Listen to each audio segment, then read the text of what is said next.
Sandra y Helga, nuestra compañerita, nos trae a dos personas muy importantes para charlar previo a un 2 de abril, que para nosotros es una fecha muy importante. ¿A quién nos invitaste hoy al programa? Sí, invitamos porque primero hay que decir que la guerra fue una guerra declarada en una dictadura para, bueno, usar la causa de Malvinas, muy cara a todos los argentinos, para quedarse en esa dictadura, y una guerra donde hubo primero mentira, después indiferencia. Entonces los testigos, los protagonistas de la guerra, son muy importantes para saber, aún al día de hoy, sabemos muy poco de lo que pasó. Héctor Tesey era teniente primero, es veterano, peleó en la guerra, nos va a contar. Y Silvia Barrera, de un grupo de mujeres de la guerra. Hasta hace poco ni se sabía que hubo enfermeras, instrumentadoras quirúrgicas, estuvieron ahí curando en la primera línea, en el Irizar, en un rompehielos. Y bueno, qué mejor que ellos, los protagonistas, nos cuenten sobre la guerra. Bueno, Silvia, buenas noches. Héctor, buenas noches. ¿Cómo va? La verdad que recién, mientras estudiábamos o leíamos las historias de Silvia, no había ni siquiera ropa para mujeres. En la época que vos fuiste a Malvinas, no sé si te vistieron con ropa de hombre o qué hicieron. Con lo que había. Con ropa de hombre, Claro. porque dentro de la Fuerza de Ejército todavía no había mujeres que habían ingresado, estaban recién ingresadas en la Armada y en la Aeronáutica, así que en el Ejército había ropa de hombre, Y les tocó la que había. A calzado mí me de sorprendió hombre. que vos te ofreciste como voluntaria de la guerra. En realidad vos Sí. no eras perteneciente a la fuerza. No, nosotras somos civiles, agentes civiles, no Sí. teníamos instrucción militar. ¿Cuál sos y- ahí? Porque la primera... La ¿puede ser? primera. Sí, Ah. me pareció, pero digo, a ver, pone vos. Sí, sí. Y bueno, y cuando vino el pedido de instrumentadoras quirúrgicas, porque enfermeros tenían los enfermeros suboficiales. Claro. Instrumentadoras no tenían y necesitaban para agilizar los tiempos quirúrgicos Obvio. como en tierra, igual. ¿Por qué decidiste vos ser instrumentadora? En tu vida. Mi padrino era cirujano Y ahí te inculcó. Y ahí me inculcó, sí. Bueno, Así en el que- caso de Héctor, vos sos militar de carrera, Sí. ¿no? Estuviste combatiendo. Sí. ¿Tuviste en el Irizar? No. No, yo estuve en tierra, yo soy capitán retirado, es decir, fui oficial del ejército y luego de la guerra, unos pocos años después, pedí mi retiro voluntario y dejé de estar activo en la fuerza. Mantengo el uso de mi grado y actualmente tengo relación con la fuerza porque soy profesor en el Colegio Militar de la Nación, que es el instituto donde se forman los oficiales del ejército. ¿Y qué edad tenías más o menos en esa época? En 82 yo tenía 28 años. Ah, Yo era instructor en el colegio militar en aquella época ah. y ahí hay una anécdota que hace por qué yo terminé en Malvinas. Yo era instructor de los cadetes de cuarto año, es decir, los que se recibían como subtenientes a fines de 1982. Sí. Pero el 7 de abril Galtieri decidió que esos subtenientes sean promovidos al grado de subtenientes en comisión y distribuidos a las unidades del ejército. O sea que me quedé sin mis alumnos. Claro, los egresó. Ah. Los a egresó nosotros. y yo me quedé sin alumnos. Al quedar sin alumnos, me fui movilizado, se llama cuando te mandan a otro lugar, Sí. al grupo de artillería 3 en Paso de los Libres, cuyo jefe era en aquel momento el teniente coronel Martín Balsa. Y me Claro. fui con 5 de mis alumnos, ya promovidos a subtenientes. Sí. Las circunstancias de los distintos movimientos internos quisieron que esos 5 cadetes y yo pasáramos a Malvinas con la unidad, con el grupo de artillería. Yo terminara desempeñándome como jefe de una batería, que son 6 cañones o 6 obuses, y mis oficiales directos colaboradores fueran 3 de mis alumnos de cuarto año. Es muy loco eso, porque vos te la pasabas explicando una teoría que de pronto se transformó en práctica. ¿no? Absolutamente. Porque Claro, todo lo que además, decías, en el caso hipotético de una guerra, y de pronto, bueno, ahora estamos en una guerra. A mí, por lo menos a mí me pasa que es la primera vez que estoy, siempre los excombatientes son civiles, digamos, que o por colimba o porque... Claro, ya el habían- típico colimba que Claro, estaba es haciendo la la colimba y lo primera vez que mandaron. alguien me dice, sí, yo estaba en una carrera militar, entonces te quiero preguntar, vos, que tenías esa formación y que eso era lo que querías hacer, ¿cómo te toma la noticia de dónde te toma y cómo te toma y qué pensabas vos y a tu alrededor de la noticia de la guerra con Malvinas? A mí la noticia me toma el 2 de abril, a las 6 de la mañana más o menos. Yo estaba concurriendo a mi día de trabajo normal en el colegio militar que queda en Palomar, y yendo al colegio iba escuchando la radio y me enteré por la radio de la recuperación de las islas a cargo de las Fuerzas Armadas. Cuando llegué al colegio militar, por supuesto, era un clima de euforia, de alegría y de, te diría yo, incertidumbre, porque todos estábamos muy contentos por haber recuperado la soberanía de las islas. El titular era divino, claro. Pero después, uno no se imaginaba lo que pasaba después. Claro, uno después empieza, no ese mismo día, confieso que ese mismo día seguía la euforia, me pasaron por arriba los acontecimientos, la noticia y todo, pero tuvimos ese mismo día una reunión con el director del Colegio Militar, un general ya fallecido, que hizo una reunión de oficiales, y él nos dijo que entendía nuestra alegría, que entendía nuestra sorpresa, porque él también había sido sorprendido por la noticia, pero que él quería ser realista, objetivo y era escéptico. Eso lo dijo un general. Escéptico, no que no creía en la guerra, sino que no creía en el resultado positivo de la guerra. En el devenir de los acontecimientos. Que lo que venía no iba a estar bueno.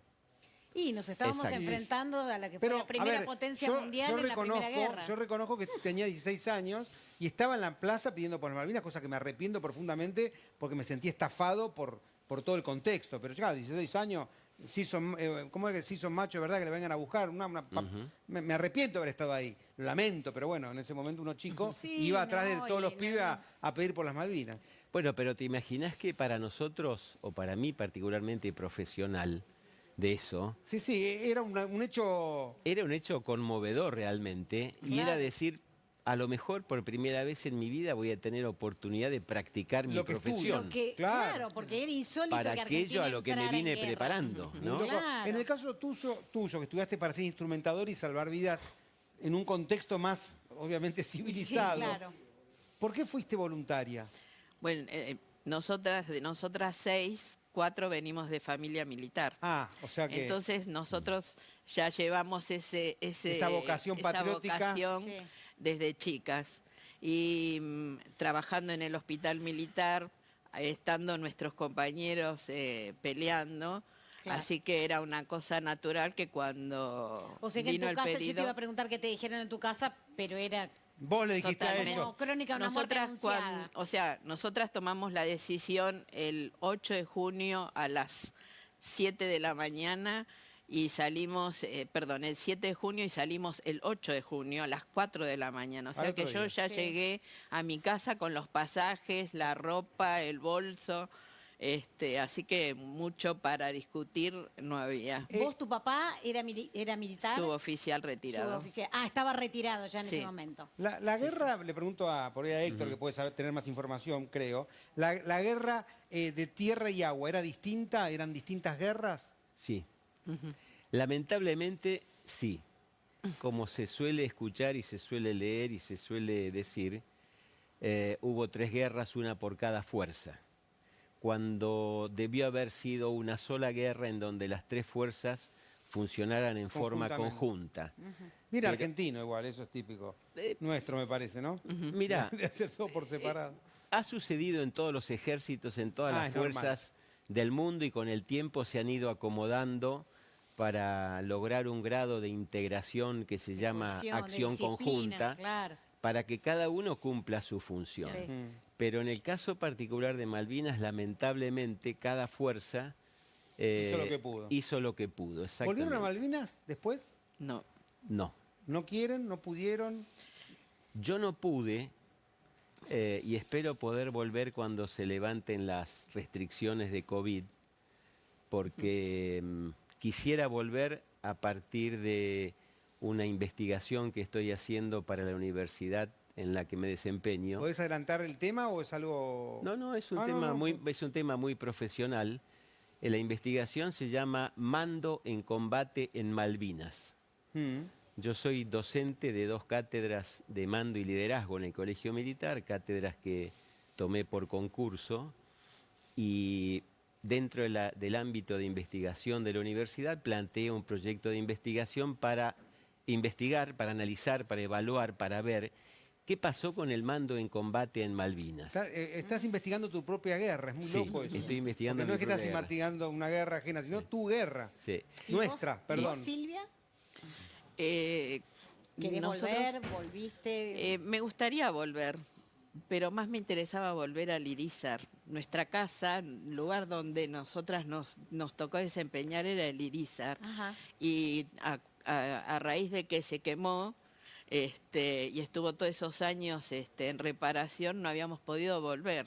Así que mi primer sueño, que era volver al Irizar, lo cumplí recién el año pasado. Recién el año pasado. Recién el año bueno. pasado. Pasaron ya, ahora son 39 años. Sí, va a ser 39, sí. ¿Y qué te pasó cuando volviste a Elisa? Y bueno, fuimos un grupo de los médicos que habían estado y nosotras, y realmente es una sensación, al Irizar lo hicieron a nuevo. O sea que era el mismo, pero no tanto. Claro, pero en nuestra mente lo modernizaron y hicieron más más adaptable a cualquier situación el Irizar, y nosotros íbamos y decíamos, acá había una puerta. Acá estaba el otro. Sí. Bueno, llévanos un poco a ese momento, porque esto es como desinfectado, digamos.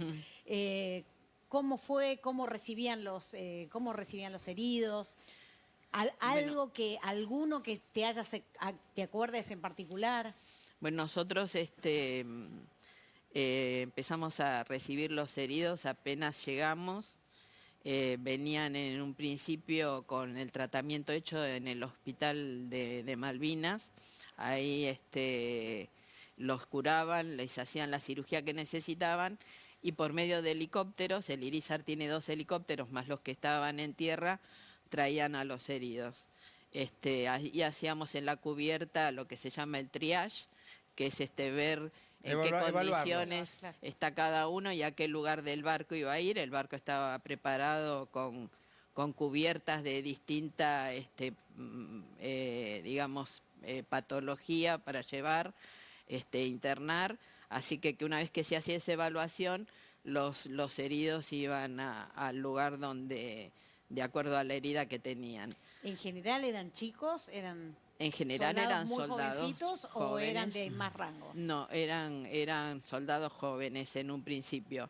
Ya después, pasados los días, nosotros como llegamos los días en que ya comenzaron los combates, Sí. Alrededor de Puerto Argentino, ya empezaron a venir oficiales y de distintas fuerzas. Sí, ya no discriminaba. No. ¿Atendiste ingleses? No, en el barco, en el Irizar no. En el Bahía Paraíso, que es el otro barco hospital, sí se atendieron ingleses, sí.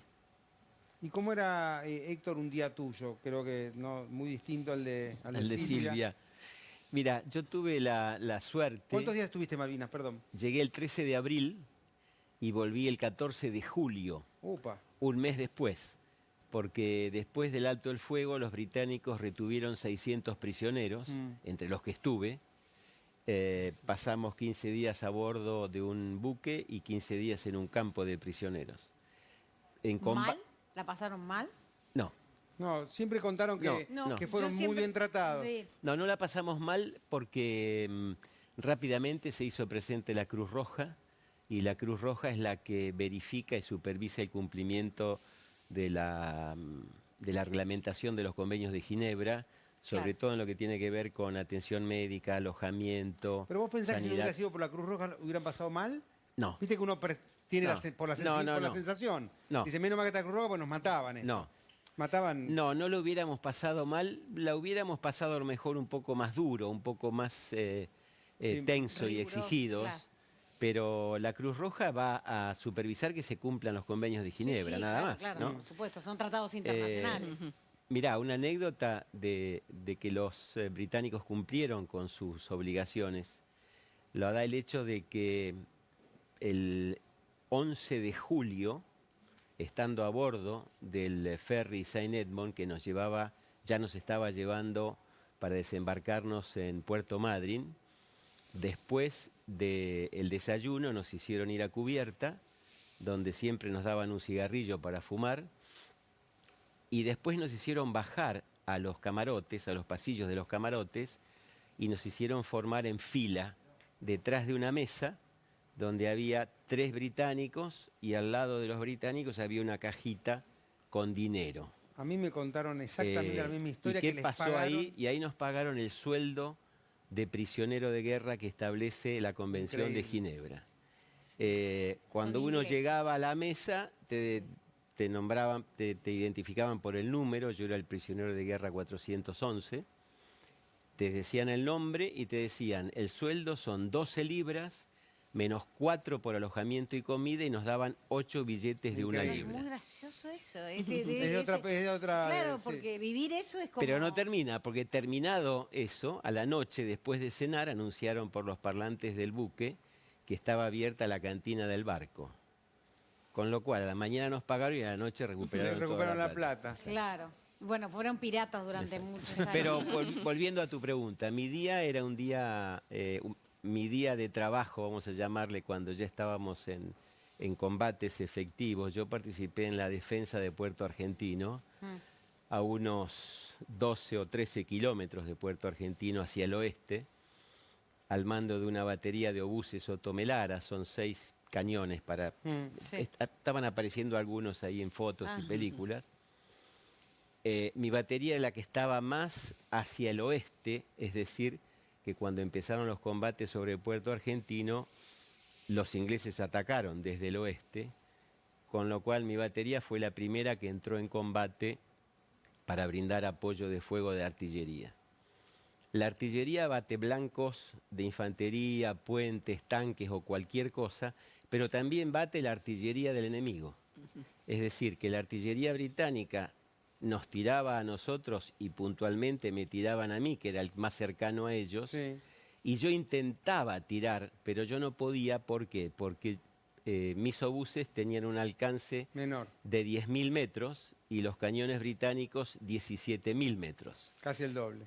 Ese déficit de 7 kilómetros lo suplíamos todos los días, y acá viene el día a día, adelantando Avanzando. 3 Claro. de los 8 buses, 5 o 6 kilómetros, Ganando metros. entrando en posición, y desde ese lugar tirábamos a los ingleses y ellos nos tiraban.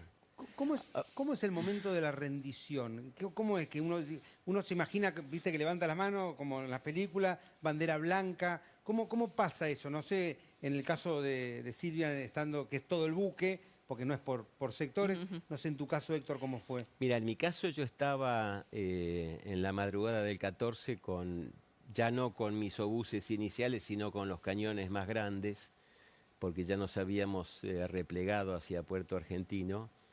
Y esos cañones puntualmente, los de calibre 155, que tenían 20 kilómetros de alcance, que en algún momento se usaron para tratar de ahuyentar a los barcos que cañoneaban Puerto Argentino, habíamos agotado la munición de ese material alrededor de las 5 de la mañana.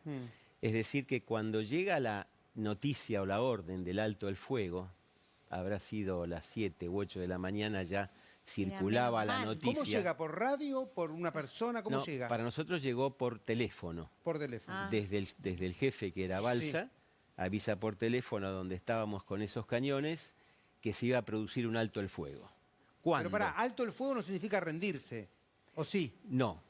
De hecho, son tecnicismos a lo mejor. pero por eso pero quiero aprenderlo. Va. Lo que a nosotros nos informaron por la red telefónica, en mi caso, fue que se iba a producir un alto el fuego acordado con los británicos. Okay. Claro. En cualquier momento. Digo en cualquier momento porque mientras llega esa noticia, había ruido de combate. Entonces había tiros, había cañonazos, había de Entonces todo. No pegaba la información con la Pero nos dijeron, pero va a pasar en cualquier momento. Qué loco. Puntualmente nosotros ya no teníamos que tirar, ya habíamos tirado por eso todo. era menos mal. O sea, ustedes decían menos mal. Exacto. Héctor, te hago una pregunta. Perdóname, pero de golpe se produjo el alto el fuego.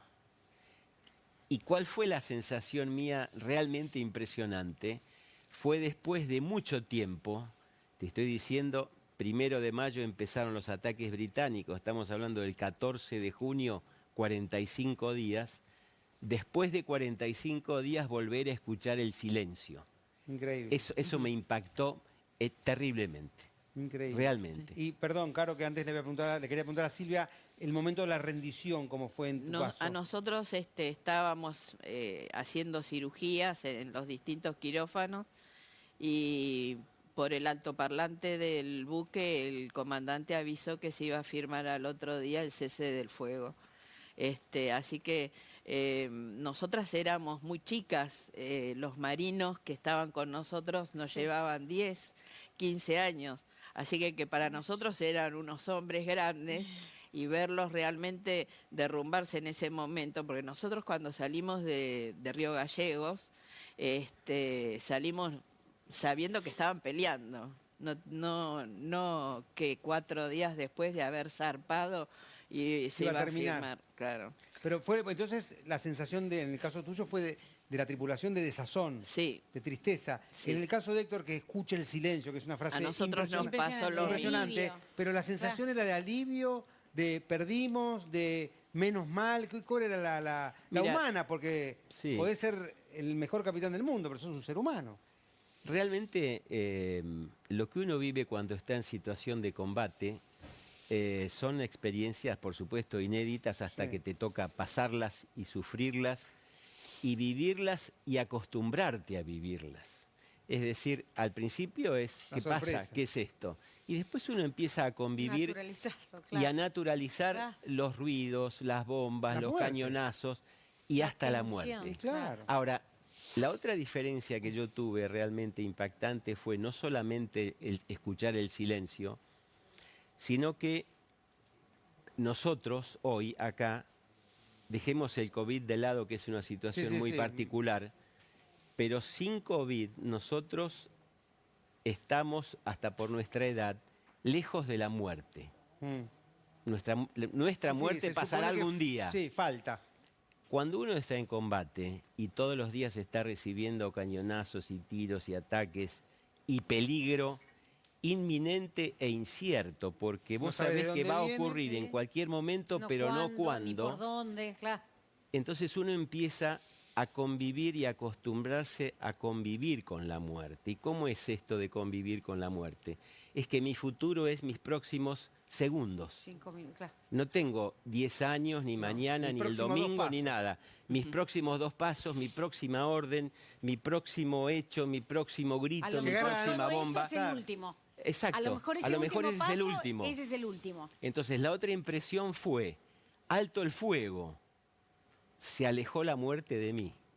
Empiezo a tener futuro otra vez. Mis segundos se estiran Claro. un poco más. Claro. Aunque parezca una pavada, No, Sí, es comprensible. pero yo empecé a sentir futuro de vuelta a partir del alto De el ese fuego. Pero es impresionante Claro. lo que ¿Entendés? estás contando, es no sentir futuro. Esa es Exacto. la definición. Esa es la definición. ¿Qué sentís? ¿Futuro? No hay futuro, no existe. tengo, exacto. Y de Bueno, pronto alto el creo fuego que un poco el tema del COVID, más allá de eso, a Sí, nos todos hizo pensar. nos trajo, viste, un poco Sí. esto le toca a cualquiera y no Sí. sabés si zafás. Y lo que les quiero preguntar es, nosotros en Buenos Aires, claro, la Argentina vivió la guerra de Malvinas muy diferente, lo que ustedes vivieron en Malvinas, que los que vivíamos en el resto del país, porque lo vivíamos como que pasaba lejos, sobre todo acá en Buenos Aires. Sí, o un Gómez Fuente que miraba, estamos ganando. Bueno, esto les con iba a decir. otras Las noticias. noticias acá era que estábamos ganando. A vos, bueno, estuvieron poco tiempo, pero a vos, ¿qué te iba llegando? ¿Qué iban palpando? ¿Cómo lo del general Belgrano? Si se enteraron, vos dónde te enteraste, cómo fue. Mira, obviamente pasa de todo, y pasó de todo. En la zona de Puerto Argentino, que es donde a mí me tocó estar, o en los alrededores de Puerto Argentino, se editaba regularmente una especie de periódico que se llamaba La Gaceta Malvinense, que la hacía, creo que era el padre Martínez Torrens, si no me confundo. Y eso llegaba a las posiciones, ponele una vez por semana. Sí. Era una hojita, Sí. A4. Sí, Ese era el periódico. Y ahí había noticias. sí. Reunión de Pérez de Cuéllar, llegó un avión, pasó tal cosa, vino Titulares. el barco tal, cosas, sí, sí. titulares. Pero eran titulares que a nosotros no nos decían nada. Claro, Esta es una situación. sí. Segunda situación, en mi caso particular, yo Sí. logré llevar una radiograbador Y como cerca mío había un radar que tenía un grupo electrógeno, podía enchufar Agarraba. mi radio al Claro. grupo electrógeno y funcionaba Claro, siempre. funcionaba. Y yo escuchaba radios uruguayas, Bueno, radios chilenas y ninguna radio argentina. claro. Entonces, mi fuente de noticias eran las radios uruguayas, que ya sabemos las características que tienen, y las radios chilenas, que eran decididamente pro-británicas. Sí, claro. Entonces, las noticias Entonces que... te costaba discriminar si lo que te estaban diciendo o escuchabas era una verdad o era tendencioso por estar de un... Exactamente. por ser Y parte de además un había bando. una tercera situación en ese lugar, que era como una especie de bajada de línea Sí. de la superioridad. Y esto está reflejado muy claramente. Eso es lo que vas a estudiar ahora, el mando. Sí, pero ¿sabés qué? Está muy claramente reflejado en un documento que es el único informe oficial y público del Estado Nacional sobre el análisis y evaluación de las conductas de los responsables del conflicto. Upa. Sí. Ese es el título. Sí. Informe Rattenbach. El informe Rattenbach es muy poco o nada conocido, muy poco o nada leído. ¿Vos lo Se leíste? desclasificó Yo hace lo- muy poco, Ah, relativamente, ¿no? Yo Acá lo- está, acá está. En el 2012 se Yo lo estudié a desclasificó. fondo porque además fui uno de los iniciadores de la desclasificación. Ah. Y además hice una investigación sobre el informe ¿Y es Rattenbach. verídico el No informe? quiero que nos quedemos sin tiempo y tienen un saludo para los dos, sobre todo para vos, y quiero que lo mostremos. Ah, bueno, dale. Hola Silvia, ¿qué tal? Es un gusto para mí poder saludarte y aparte aprovechar esta oportunidad para darte las gracias a vos y a través tuyo a todas las mujeres que participaron de una u otra forma de ese conflicto tan cruel, tan injusto, tan doloroso como es una guerra. Toda palabra que uno pueda decir creo a veces me parece limitada. Por ejemplo, la valentía. La palabra valentía en este momento es como que me parecería que se estrecha. Creo que la forma un poco de resignificar lo que ustedes hicieron, lo que vos has hecho, lo que han hecho todas las mujeres, desde ese lugar es un amor incondicional, que nadie mejor que una mujer lo puede expresar a esas alturas, con esa excelencia. Entonces, en tiempos donde pareciera que todos los valores no forman parte de un tontódromo ridículo, absurdo a veces, lo que ustedes han hecho, lo que dieron, las heridas que pudieron sanar y las que no se van a poder sanar nunca, creo que es invalorable. Es bueno para todo, es sano para todos nosotros, sanos para un mundo que necesita de esas acciones, amores incondicionales como los de ustedes dieron en ese momento. Dios te bendiga. Gracias, Silvia. Ay, qué lindo. Bueno, me parece que es una buena manera... De A ver, esta cerrar. nota no terminaría nunca, No, porque nos dan tenemos ganas un montón de cosas de hablar un para montón de cosas, preguntar. pero se acabó el tiempo. Les agradecemos a ustedes dos. Claro. Gracias. Y detrás de ustedes Hay un montón de gente, claro, ellos combatientes representando. que están físicamente, otros que no están físicamente, pero que estuvieron en Malvinas de distintas maneras. Así que gracias. Gracias. El 2 de abril no estamos al aire, por eso no estamos haciendo el Por programa eso lo estamos un poquito haciendo antes. ahora, claro. Pero gracias, Sandra, por acercarnos estos dos Y no- invitados.